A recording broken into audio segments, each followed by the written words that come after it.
আইপিএলের পর দেশের হয়েও দুর্দান্ত মুস্তাফিজুর রহমান তিনি যে নিজেকে পরিবর্তন করেছেন আজকে জিম্বাবুয়ের বিপক্ষে চতুর্থ টি-20 ম্যাচে তিনি সেটা স্পষ্ট করেছেন।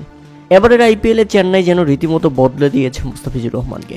ডেথ ওভারে দুর্দান্ত বোলিং করে মুস্তাফিজুর রহমান জিতিয়ে দিলেন বাংলাদেশকে এবং শেষ ওভারে নিজের ক্যামিও দেখিয়েছেন সাকিব আল হাসান। তাই তো বাংলাদেশ রুদ্ধশ্বাস 5 রানের জয় পায় জিম্বাবুয়ের বিপক্ষে চতুর্থ টি-20 ম্যাচে।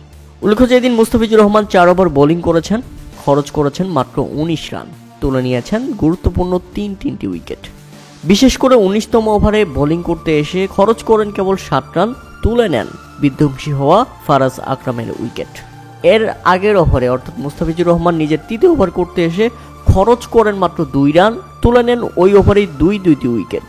তাতে একেবারে কোমর ভেঙে যায় জিম্বাবুয়ের, কারণ মুস্তাফিজুর রহমান ওই ওভারে যে 2টি উইকেট তুলে নিয়েছেন রায়ান বার্ড এবং জঙ্গে, যে 2 ব্যাটার বিধ্বংসী গতিতে ব্যাটিং করছিল বাংলাদেশের বিপক্ষে, এবং তারা থাকলে বাংলাদেশ নিঃসন্দেহে এই ম্যাচ হেরে যেত।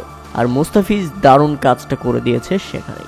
আর মুস্তাফিজুর রহমান যখন দুর্দান্ত, অপরদিকে চেন্নাইয়ের বেহাল দশা, কেননা এদিন গুজরাট টাইটান্সের বিপক্ষে চেন্নাইয়ের বোলাররা শূন্য ছাড়া। পেসারদের বেধড়ক পিটিয়েছে গুজরাট টাইটান্সের 2 ব্যাটার সাই সুদর্শন এবং শুভমান গিল।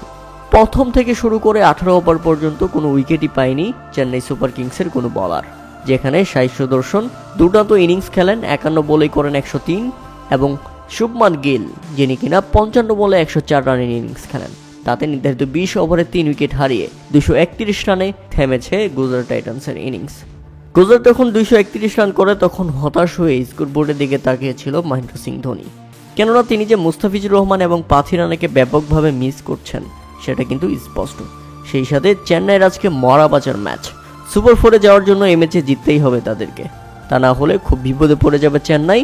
আর এমন ম্যাচে যখন বোলাররা হয় ছন্ন ছাড়া এবং প্রতিপক্ষ দল 231 রানের মতো বিশাল লক্ষ্য দাঁড় করায়, সেখানে হতাশ হওয়াটাই স্বাভাবিক।